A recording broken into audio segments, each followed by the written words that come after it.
ये कहानी है क्रिकेट के उस महासंग्राम की जब भारत का बच्चा बच्चा पाकिस्तान से बदला लेने को मचल रहा था। 13 दिसंबर सन 2001 इंडियन पार्लियामेंट पे हुए टेररिस्ट अटैक के बाद पूरे हिंदुस्तान का गुस्सा अपने चरम पर था और भारत ने पाकिस्तान के साथ किसी भी तरह का कोई क्रिकेट खेलने से साफ मना कर दिया था। लेकिन फिर आता है साल 2003 का वर्ल्ड कप, जहां ना चाहते हुए भी भारतीय टीम को पाकिस्तान से भिड़ना था और पाकिस्तान को हराकर उसे जलील करने का इससे अच्छा मौका भारत को कहीं मिलने वाला नहीं था। लेकिन अपने घमंड में चूर पाकिस्तान उल्टा भारत को हराकर उसका मुंह बंद करने की बात कर रहा था। पाकिस्तान की अकड़ का अंदाजा आप इस बात से लगा सकते हैं कि शोएब अख्तर ने इतना तक कह दिया था कि सचिन सहवाग हो या गांगुली, रावलपिंडी की रफ्तार किसी को चलने नहीं देगा।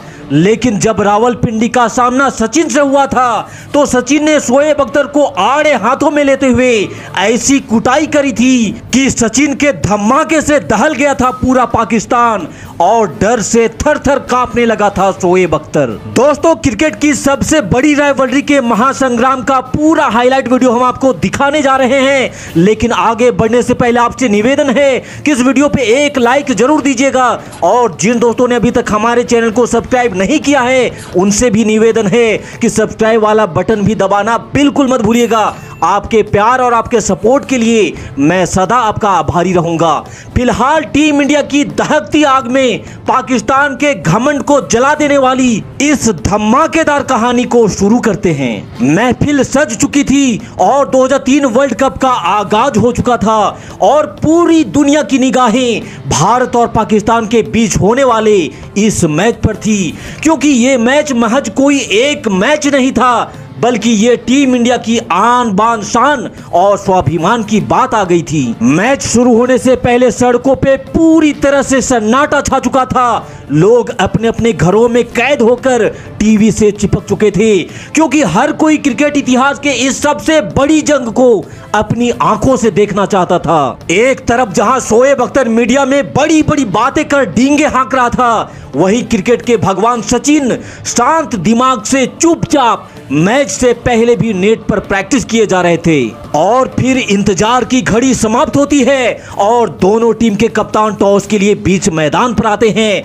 जहां टॉस में किस्मत ने पाकिस्तान का साथ दिया और पाकिस्तानी कप्तान ने टॉस जीतकर पहले बल्लेबाजी करने का फैसला किया। तौफीक उमर और सईद अनवर की जोड़ी पाकिस्तान की पारी की शुरुआत करने मैदान पर उतरती है और आते ही इन दोनों बल्लेबाजों ने पाकिस्तान को तेज शुरुआत दिलाते हुए 10 ओवर में ही पाकिस्तान के स्कोर को 58 रनों पे पहुंचा दिया था। लेकिन पारी के 11वें ओवर में जहीर खान ने तौफीक उमर को अपना शिकार बनाते हुए भारत को पहली सफलता दिलाई और फिर इसके बाद टीम इंडिया के गेंदबाज पाकिस्तानी बल्लेबाजों पर हावी होने लगे। एक छोर से पाकिस्तान थोड़े थोड़े अंतराल पर लगातार बैक टू बैक अपना विकेट खोते जा रही थी, लेकिन दूसरी छोर पे सईद अनवर पाकिस्तान के लिए दीवार बनकर खड़ा हो चुका था। सईद अनवर ने पहले 8 शतक और फिर शतक ठोका, जिसके दम पर पाकिस्तान ने निर्धारित 50 ओवर में 274 रनों का टारगेट भारत के सामने रखा, जो कि सेंचुरियन के इस मुश्किल पिच पर जो तेज गेंदबाजों के सपोर्ट में था, 274 रनों का टारगेट भारत के सामने रखकर पाकिस्तान की टीम फूले नहीं समा रही थी, क्योंकि उनकी टीम में वसीम अकरम, शोएब अख्तर, वकार यूनुस, शाहिद अफरीदी और अब्दुल रज्जाक जैसे घातक गेंदबाज थे जो टीम इंडिया को चुनौती देने के लिए तैयार थे। यही कारण था कि 274 रन बनाने के बाद पाकिस्तान लगभग अपनी जीत को तय मान चुका था, क्योंकि वर्ल्ड कप के इतिहास में ऐसा सिर्फ 2 बार हुआ था जब किसी टीम ने 274 रनों के लक्ष्य को चेज किया हो। संपूर्ण पाक में भारत की हार का उत्साह था और मैच से पहले ही जीत का जश्न, जगह जगह सस्ते मिठाइयों के अंबार लगे थे। लेकिन उन नासमझ लोगों को कौन बताए उनकी ये सारी करतूतें दूर कहीं से उनका बाप देख रहा था। दुनिया के लिए भले ही ये लक्ष्य असंभव दिख रहा था, लेकिन भारतीय कप्तान गांगुली अपने साथियों के साथ इस असंभव को संभव करने की संविधान लिख रहे थे। और फिर वक्त आ चुका था टीम इंडिया की जवाबी कार्रवाई का, जहां मास्टर ब्लास्टर सचिन तेंदुलकर के साथ मुल्तान के सुल्तान वीरेंद्र सहवाग बदतमीज पाकिस्तान को तमीज सिखाने के उद्देश्य से मैदान पर उतरते हैं। जहां वसीम अकरम के पहले ही ओवर में 9 रन ठोककर भारतीय टीम ने अपनी मंशा साफ कर दी थी, लेकिन अब बारी दूसरे ओवर की थी जिसे डालने आया था पाकिस्तान का सबसे घमंडी, फेंकू और डींगे हाँकने वाला इंसान शोएब अख्तर। और यहीं से शुरू होता है बाप वर्सेस बेटे की जंग का ये महामुकाबला। अख्तर ने पहली गेंद पर सहवाग को बाउंसर मारी, जिस पर सहवाग बीट कर जाते हैं और फिर अख्तर ने तंज कसते हुए सहवाग से कहा कि दम है तो चल हुक मार के दिखा। इस पर सहवाग का जवाब था, पुत्र बाप खड़ा है नॉन स्ट्राइक एंड पे, उसको बोल वो मार के दिखाए। पुत्र बाप खड़ा है नॉन स्ट्राइक एंड पे, उसको बोल वो मार के दिखाए। फिर सहवाग ने सिंगल लेकर स्ट्राइक सचिन को दे दी। फिर सचिन ने अख्तर की बाउंसर पर ऐसा प्रहार किया कि बॉल उड़ते हुए सीमा रेखा के बाहर जा गिरी। लेकिन अपने घमंड में चूर अख्तर के लिए ये तो सिर्फ एक ट्रेलर था।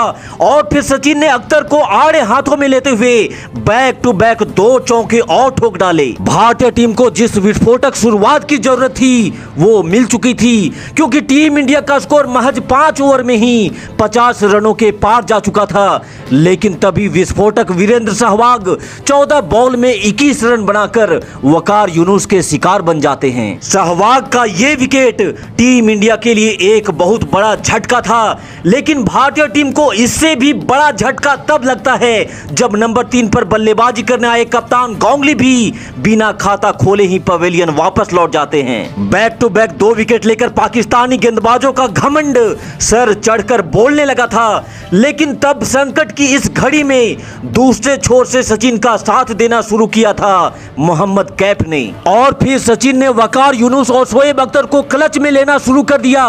क्रिकेट के भगवान के प्रहार से अख्तर के पसीने छूटने लगे थे। सचिन ने पाकिस्तानी गेंदबाजी को निस्ता नाबूद करते हुए मात्र 75 गेंदों पर 98 रनों की ताबड़तोड़ तूफानी पारी खेली। लेकिन दुख की बात यह थी कि सचिन अपने शतक से मात्र 2 रन चूक जाते हैं और 98 रनों पर आउट हो जाते हैं। लेकिन सचिन के इन 98 रनों के बदौलत भारत एक मजबूत स्थिति में आ चुका था, जिससे अंत में राहुल द्रविड़ के 44 रन और युवराज के 50 रनों की पारी के बदौलत भारतीय टीम ने 26 बॉल शेष रहते ही बड़ी ही आसानी से पाकिस्तान को हराकर एक बार फिर से ये सिद्ध कर दिया था कि बाप बाप ही होता है और बेटे को बाप के सामने हमेशा तमीज से ही पेश आना चाहिए। तो पाकिस्तान को पेलकर टीम इंडिया की इस शानदार जीत के नाम इस वीडियो पे एक लाइक जरूर दीजिएगा और जाने से पहले हमारे चैनल को सब्सक्राइब करना भी बिल्कुल मत भूलिएगा। इस वीडियो में अंत तक हमारे साथ बने रहने के लिए आपका बहुत बहुत धन्यवाद। जय हिंद, वंदे मातरम।